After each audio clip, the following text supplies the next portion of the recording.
Guys, welcome back to the channel. It's been a long time. It's been a long ass time.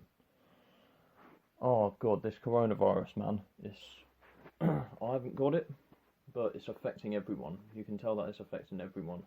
So it's been a little while, but I want to get back into and talk about some MMA. I want to do a weekly roundup of everything that we've seen to do with MMA this week. So MMA this week, despite no fights being on at all, has managed to go on a bit of a roller coaster ride, and once again it involves a big story with Jon Jones. So Jon Jones, once again, has been caught driving whilst intoxicated on alcohol. So Jones, this is not the first time something like this has happened. He was previously intoxicated and done some sort of hit and run incident. He tested positive for cocaine in the UFC. He wrapped his car around a tree. This was quite a few years ago now, and this is the latest in quite a long line of bullshit with Jon Jones, to be totally honest. There was the whole steroid thing. There was the fact that he eye pokes his opponents, and he's just a very dislikable fighter at this point. Do you know what I mean? And I think that everyone says that he's the greatest of all time, but for me, he can't be. I mean, I will at some point do a video breaking down who I think the best 5 fighters of all time are, and I'll tell you now, Jon Jones will not be in the list, because you can't, if we're going to do this whole drug testing thing, if we're going to do it and act like it's in some way legit, then we can't just say, oh, even though he's tested positive, and the UFC still lets him fight, he's still the best fighter of all time. For me, there's an asterisk over everything that Jon Jones has done, especially post-USADA. There's an asterisk over everything. And this is just the latest in a long line of incidents. Like, he makes people laugh with this shit. Like, he sent a tweet out. He sent a tweet out saying that this is the first time in the history that the human race can save lives by lying in front of the TV doing nothing. Something along those lines. And then, literally 2 days later, this story comes out about Jones driving whilst intoxicated. So, it's quite interesting. Jon Jones, it's very sad because he is in a downward spiral. Like, his life just must be chaos. Like, I don't know what must go on in this man's head to be so successful at what he does. I suppose life must get boring for him, winning so easily a lot of the time, but okay, don't take steroids then, John. I think what's come out recently is that Dominic Reyes and Thiago Santos were actually talking about doing an interim title, and I think that might have to happen in spite of coronavirus, right? So, every sport situation is up in the air at the moment. Football's up in the air, NFL's up in the air, NBA's up in the air, UFC's up in the air, boxing keeps getting cancelled left, right and centre. So Dominic Reyes and Thiago Santos have been talking about doing an interim title for light heavyweight. And despite the fact that we're in a coronavirus time, I think it would be safe to say that Jon Jones ain't going to be fighting for a little bit, even after fighting is back and back to normal. Because he could serve prison for this. Like, the amount of times he's got away with things, he could serve prison time. I'd be very surprised if he doesn't serve some sort of stretch in prison, and then whether the UFC or the athletic commissions want to do something additional to suspend his licence. I mean, Billy Joe Saunders in boxing, just to draw a quick comparison, he's just done a video on domestic violence, which, I'm not condoning. I think that, there was a funny side to that video, but I understand it's not something that you should be joking about. Regardless of that, he got his boxing licence suspended indefinitely, from what I understand. So he's got a suspension from boxing for talking about something. Like, so when people actually do something, rather than talk about something, i.e. Floyd Mayweather beating his wife, I think that should mean that the licence gets revoked. I don't think it shouldn't be more severe to say something than to do something. But at the moment, this is the world that we live in. People are caring more about words than they are about actions. So I actually think that in light of this, especially with the coronavirus situation going on, what Jones has done is bad anyway. There was a firearm in his car. He was over the limit. It was a negligent decision to make. And now this coronavirus, this aggravates the situation. because people are supposed to be staying indoors. I know Jack Grealish isn't doing it, and I know a couple of other celebrities aren't doing it, but people are supposed to be staying indoors. And Jon Jones, we're going to lie in front of the TV and save lives. But now, he's fucking going out on the piss and driving. Like, what is this about? Yeah, so I think he should get a suspension. I wouldn't be surprised if it lasts for the rest of his prime, to be honest with you. And people could debate that he's already on the downslide. I just think that he's clean now, so he's not winning by as far. I literally think that's it. I don't really buy... I know that MMA evolves, but I don't buy that his recent opponents have been better than his previous opponents. I don't buy that at all, and he was absolutely dominating people at previous points in his career. So, I think he might get stripped of his belt. I definitely think there will be an interim title fight. Whether it goes any further than that, it remains to be seen. It depends what sentence he gets given. It depends what the UFC are prepared to do, because Jones is one of their biggest draws outside of Conor McGregor and Khabib Nurmagomedov. So we're literally looking at anything being possible here. He could go to jail. There'll definitely be an interim title. Will he get stripped permanently? I think that potentially that's what should happen. I don't know if that's what will happen, but I think you can't rule it out. It's possible, isn't it? Especially with all of this going on, and I think that when he has a court hearing, they will take the coronavirus into consideration. There's no way that they can't do it. It's affected the entire world. People are staying in, and you've got this arsehole taking the piss, going out. He's in the public eye as well, so you might look to make an even bigger example out of someone like that. So he's going to get stung for this bad, and it depends whether they're looking at just a very, very big fine, or whether they're going to...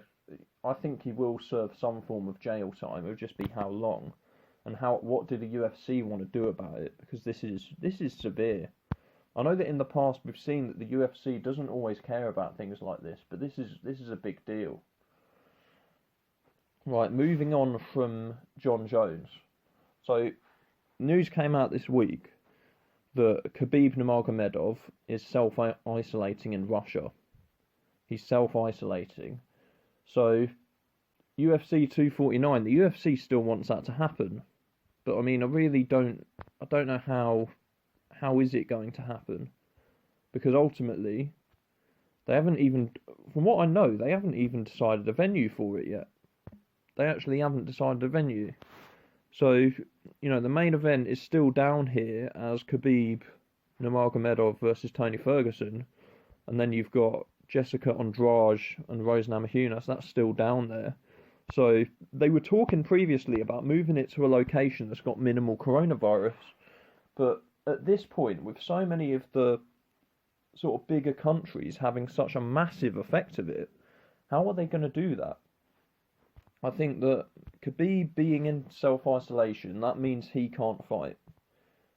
I know that he says he's still ready to fight. He came out recently and said, I'm still ready to fight. But the reality is, he's not going to get out of Russia. They're doing the same the UK's doing, as far as saying no non-essential travel. So, how is he going to get out of Russia? Having a fight is not essential travel, regardless of whether it's his living or not.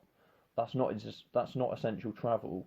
Additionally, I know you got a lot of Khabib fanboys online, and I quite like Khabib. I actually think Khabib's very respectful. I think he handles himself well, and I like the way that he fights. I like the way that he just keeps it really simple, but no one can stop it. There's something really to be liked about that. However, there's a lot of Khabib fanboys that say that Ferguson's not got a chance. And that's just crazy talk to me. And if Khabib is in self-isolation and hasn't been able to spar, hasn't been able to train, I think Tony Ferguson would walk all over him. I honestly do. And I would not, I don't think anyone should be advising Khabib to go take that fight if he's been in self-isolation for the next few weeks. Because he won't have had his normal training camp. He won't have been training at AKA. He won't even have been, if he's in self-isolation, that means you can only have contact with people who are physically around you. So the only people he will have been able to spar with are his family. Literally. So I don't see it happening. I'm not sure. I think the fight card probably is going to happen, because they've been so insistent on it. But I don't know, at this point, when we know we've lost the Tony Ferguson-Khabib fight, I don't know why the UFC is being so insistent that this card still goes ahead. They're talking about putting Ngannou versus Rozenstruik on the card as well. I think it was Rozenstruik came out and said that he thinks that should be for the interim heavyweight title, which, again, I understand, because when the fuck are Stipe and DC going to fight again? That's not going to happen for ages. But I don't think that should be put ahead of a Tony Ferguson fight.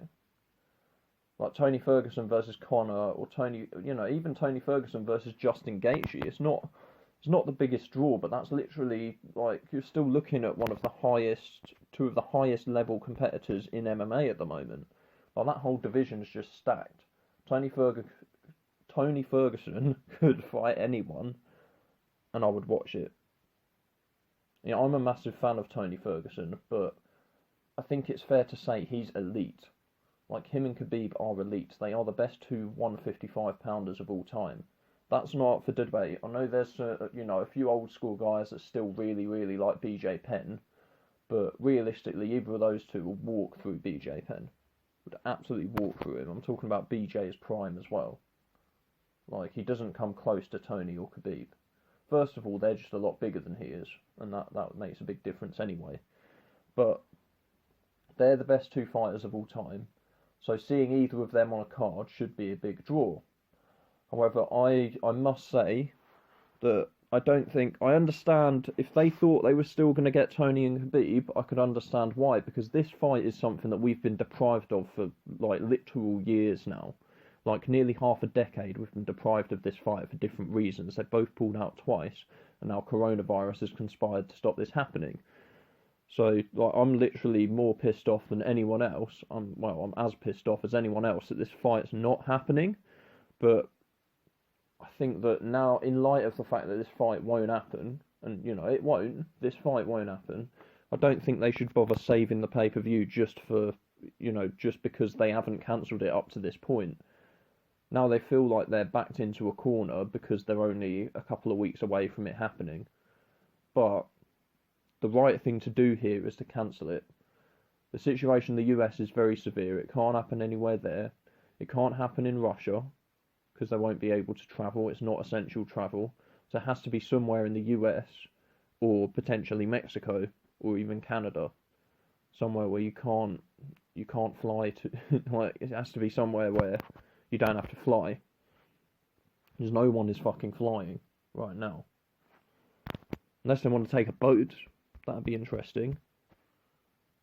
However, all in all, I don't see it happening. But this whole UFC 249 development was very interesting, and I think that Tony versus Conor Kavanagh's already come out and said that's impossible. He's already said that because Conor's Ireland are on a very strict lockdown like the UK are. In fact, I think they're worse. I think their enforcement of it, excuse me, is far more strict.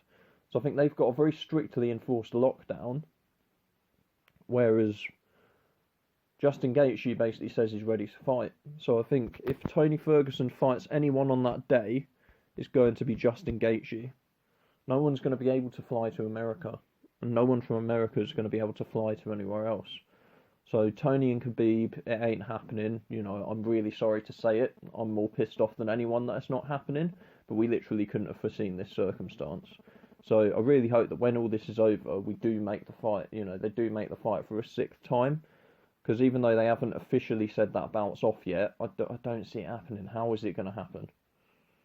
So I look forward to previewing that fight when they next attempt to make it, and that should be what they do when we finally get out of all these problems.